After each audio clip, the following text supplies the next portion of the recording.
My name is Salma, a retired schoolteacher from a small town outside Lahore.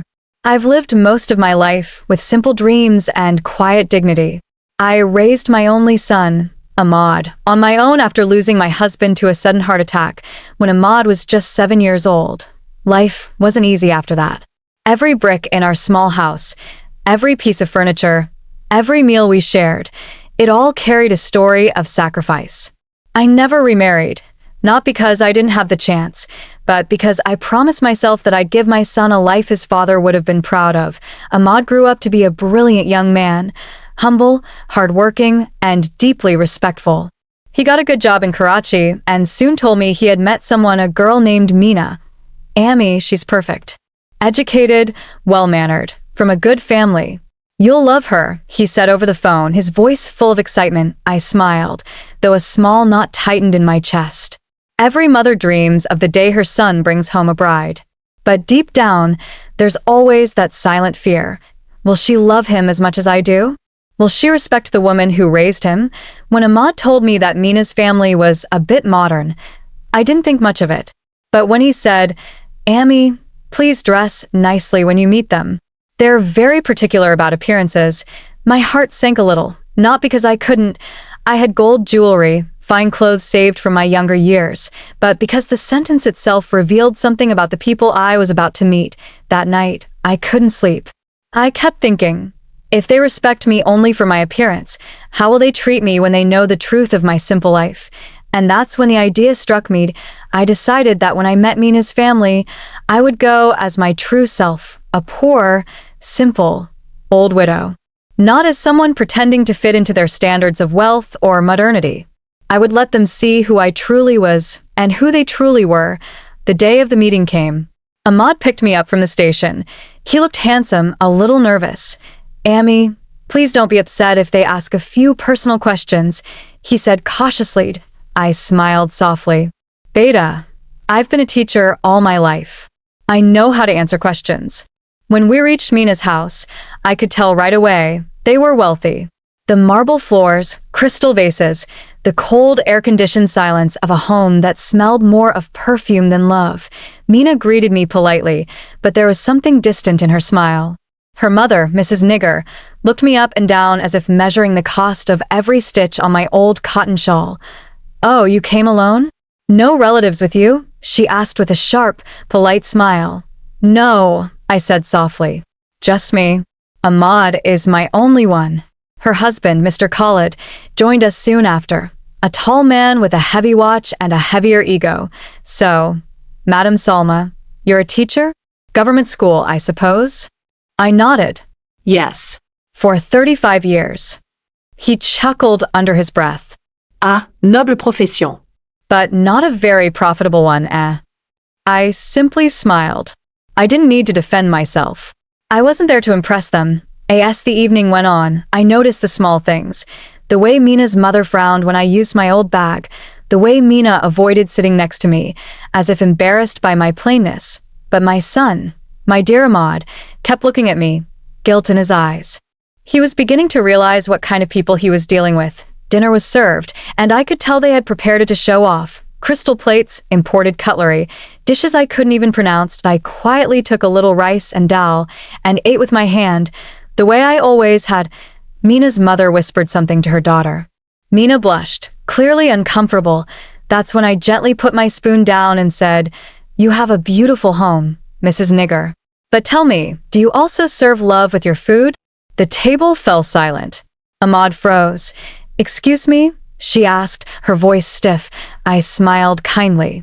You see, I've eaten from steel plates and clay bowls all my life, but every bite had love in it. Here, I taste perfection, but no warmth. For a few seconds, nobody said a word. Then Meena stood up abruptly and said, Amy, please. Don't start drama. Ahmad lowered his head in shame. I stood up, too. I didn't come here to test your wealth. I came here to see if my son's future home had a heart big enough to welcome an old widow with nothing but love to give. And with that, I excused myself that as I walked out of that big, cold house, I knew I had done the right thing. Whether or not Meena became my daughter-in-law didn't matter. I had seen the truth. But what I didn't know was that this simple act of truth would uncover secrets I could never have imagined, secrets that would change my son's life forever. That night, after I left Mina's house, I sat quietly in the small guest room Ahmad had rented for me. The city lights glimmered through the window, but inside me, there was only darkness. Not anger, not regret, just silence. MY's son didn't come home immediately.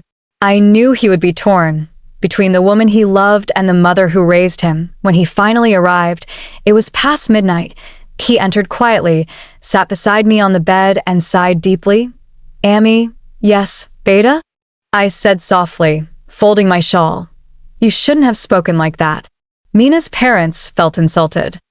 I turned my gaze to him. His voice trembled with worry, not arrogance. Did I insult them? Or did I show them the mirror? He didn't answer. "Ahmad," I continued, "you think I embarrassed you, but I only wanted to see if their pride was bigger than their hearts." He ran his hands through his hair. "Amy, not everyone thinks like you. The world is different now. People care about status, presentation, class." I looked at him for a long moment. "And where in that class do love, compassion, and respect stand?" He didn't reply, but I could see the battle raging inside him.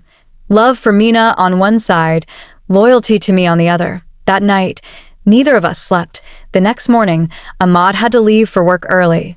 As he left, he said, "Amy, please don't make any decisions yet. Let me talk to Mina." I smiled faintly. "Go, Beta.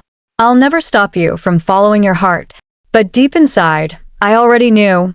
Love built on appearances doesn't last long. Later that day, while I was making tea, I heard a knock at the door. When I opened it, it was Mina. She looked nervous, holding a small purse, eyes darting around as if afraid someone might see her. "Auntie, may I come in?" I stepped aside silently. She sat on the edge of the sofa, fidgeting with her ring. "Auntie, I wanted to apologize for yesterday. My mother can be harsh sometimes." I smiled gently. "It's all right, Beta. She is protective of you." "Yes," she said quickly, "but she doesn't understand that Ahmad is not after money. He really loves me." Her voice cracked slightly. I could tell she was trying to convince herself more than me. "And you, Mina?" I asked. "Do you love him?" She looked up, eyes uncertain. "Yes, of course." I poured her a cup of tea. "Then tell me, if tomorrow Ahmad loses his job, or if he can't afford expensive gifts, will your love still stay the same?" She froze. "Auntie, why would you even say that? Ahmad is doing well, because life doesn't always stay well." I interrupted softly. "When storms come, only love and respect survive. I wanted to know if you're strong enough for both." She lowered her gaze, silent. After a long pause, she whispered, "My parents, they wouldn't approve of this marriage anymore. They think Ahmad isn't from our standard." "And what do you think?" I asked. Tears welled up in her eyes. "I think I'm scared to lose him, but I'm also scared to lose my family." I took her hands gently. "Then you must choose which loss you can live with, because you cannot have both peace and pretense." That evening, Ahmad came home looking exhausted. He sat down and rubbed his face. "Amy, Mina's parents said they need time to think. They don't want to rush." I nodded silently. I didn't tell him Mina had already visited me. I wanted her choice to come from her heart, not from my pressure. Days passed. No calls, no updates. Ahmad became quieter. Then one evening, he came home with a heavy expression. "Amy, Mina's engagement has been fixed." The words hung in the air like a thunderclap. "Fixed?" I whispered. "With whom?" "Her mother's friend's son. A businessman.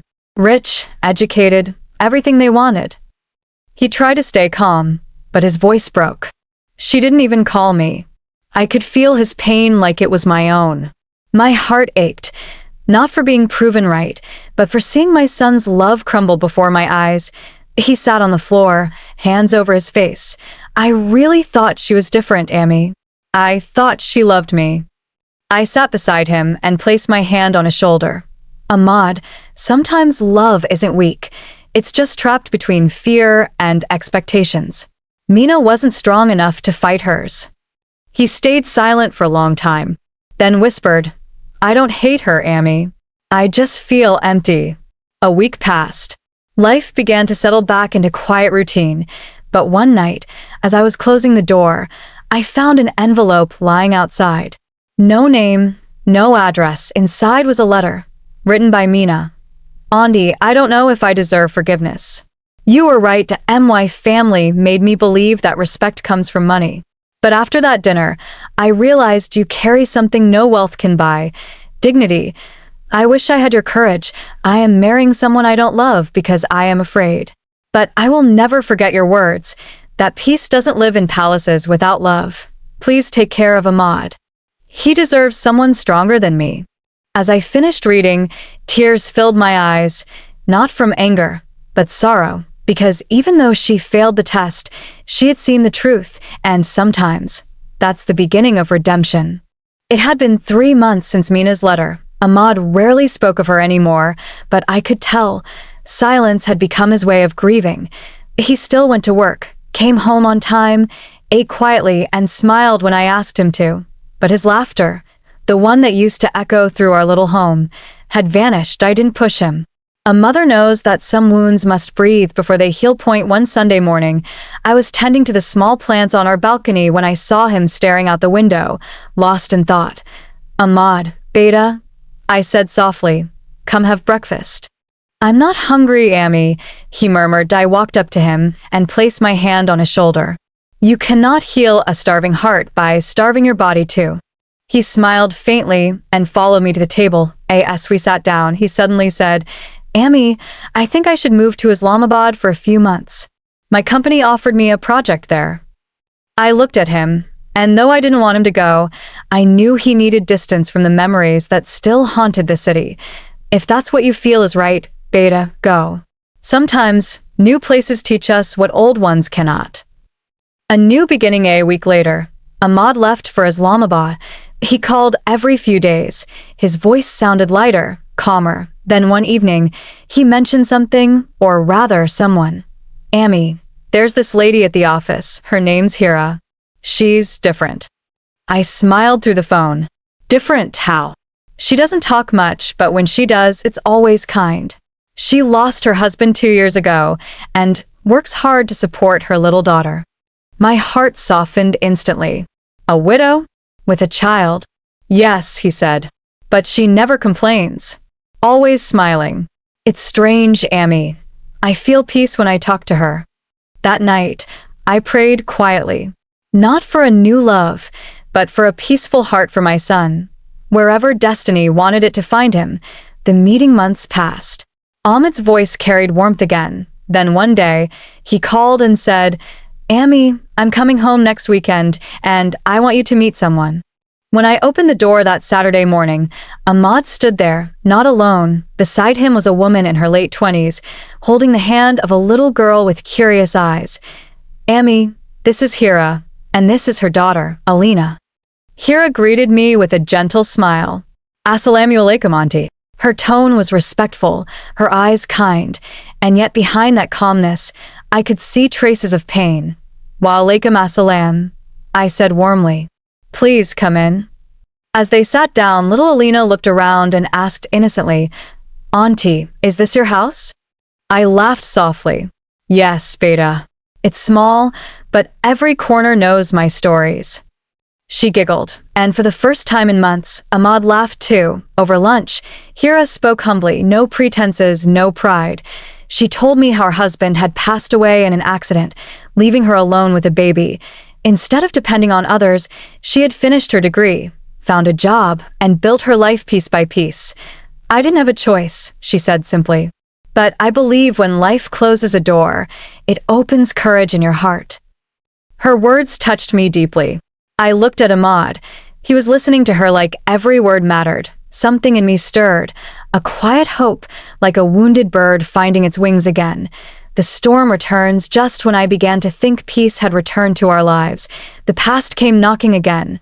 Literally. One evening, as I was serving tea, the doorbell rang and I opened it, and froze. It was Mina. She looked nothing like before. The confidence was gone.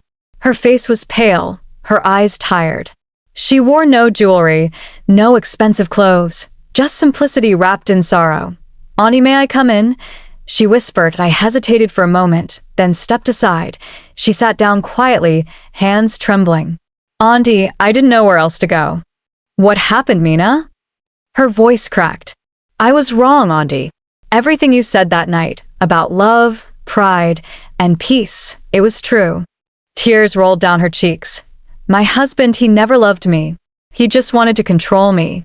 He drinks, he insults my parents, he—" She stopped mid-sentence, her voice breaking.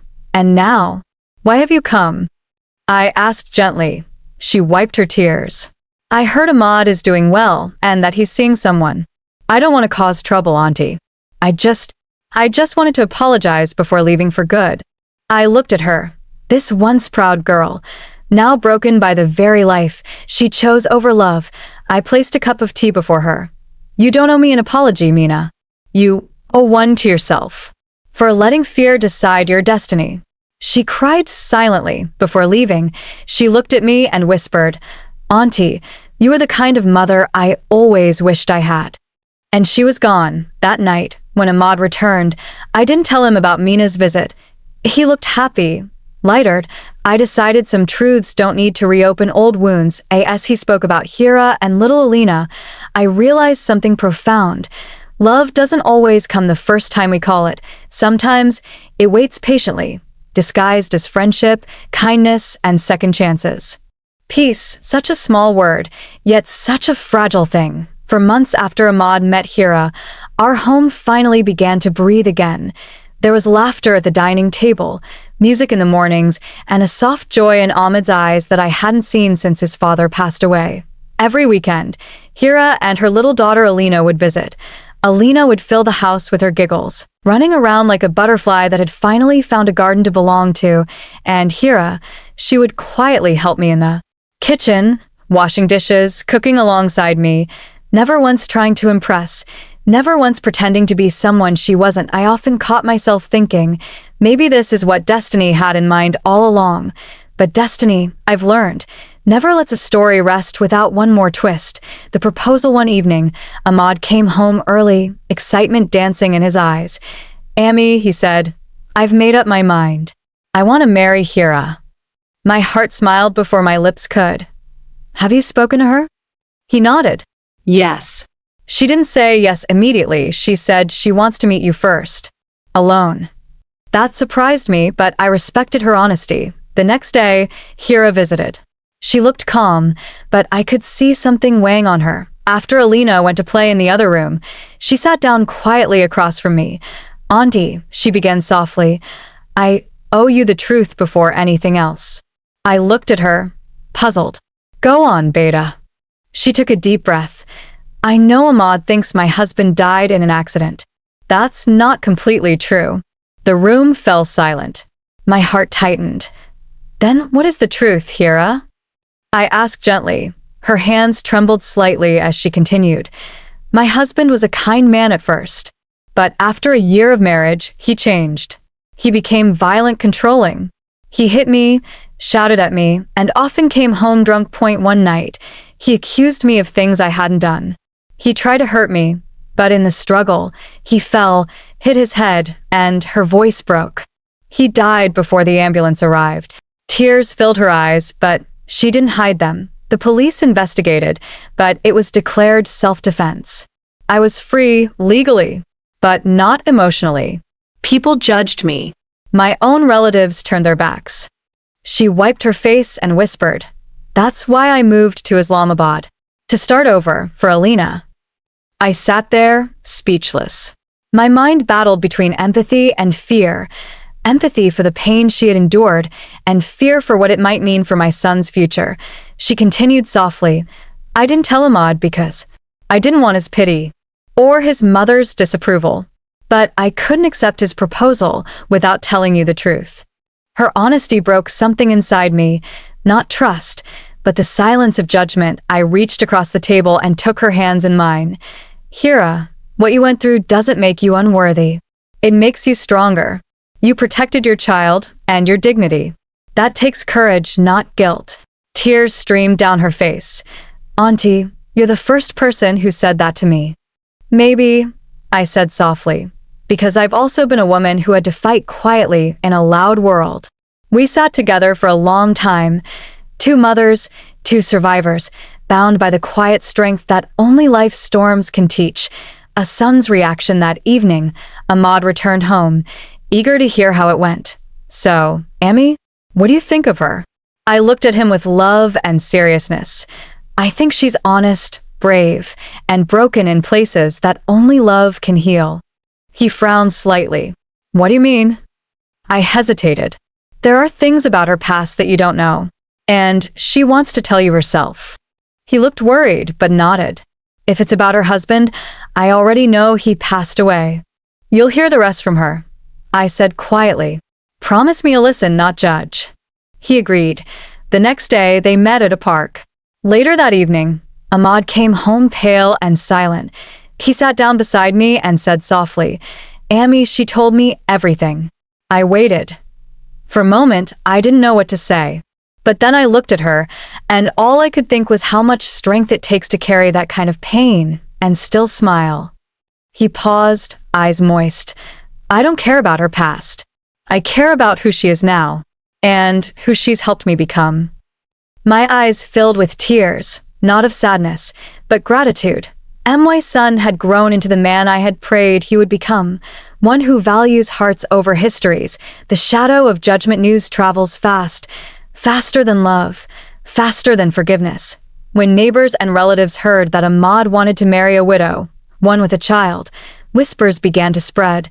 Some said he was being foolish. Others claimed Hira's reputation wasn't cleaned. First, I ignored them. But one evening, an old friend of mine, Roxana, came over. Salma, are you sure about this? People talk. This girl's past isn't simple. Your son deserves better.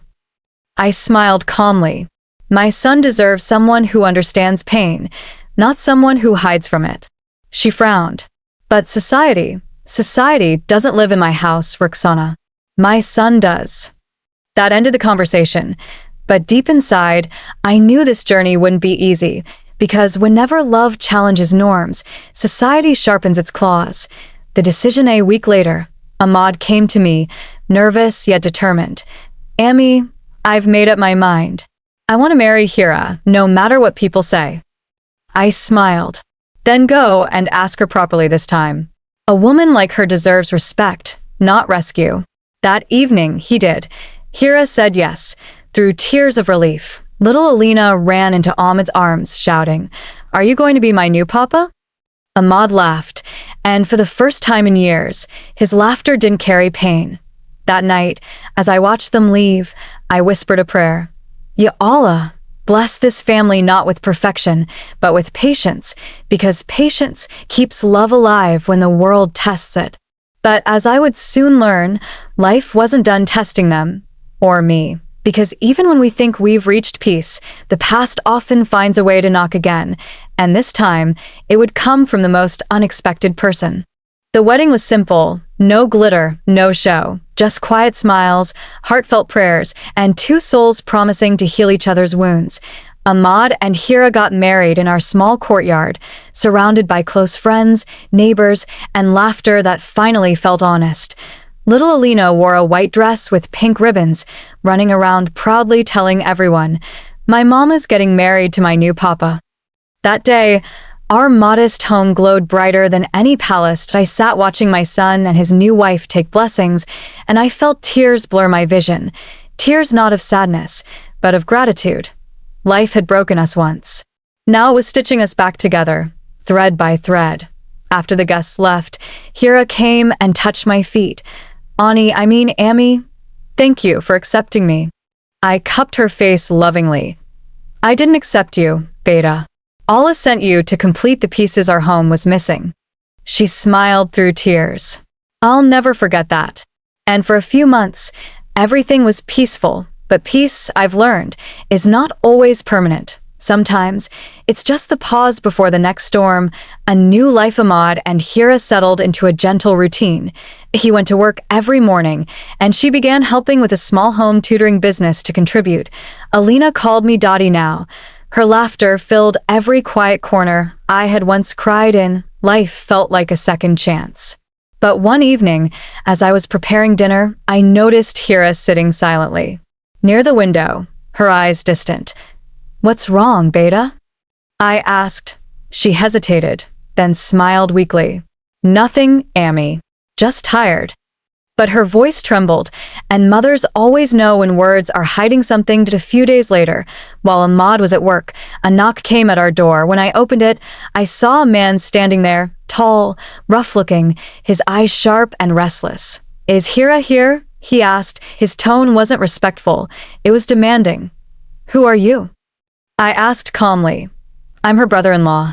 My name is Rashid." The name struck something in my memory. Hira had once mentioned it when telling me about her late husband's family, and I hesitated. "What do you want?" "I just need to speak to her. It's important." Something about his expression made me uneasy, but I called Hira anyway.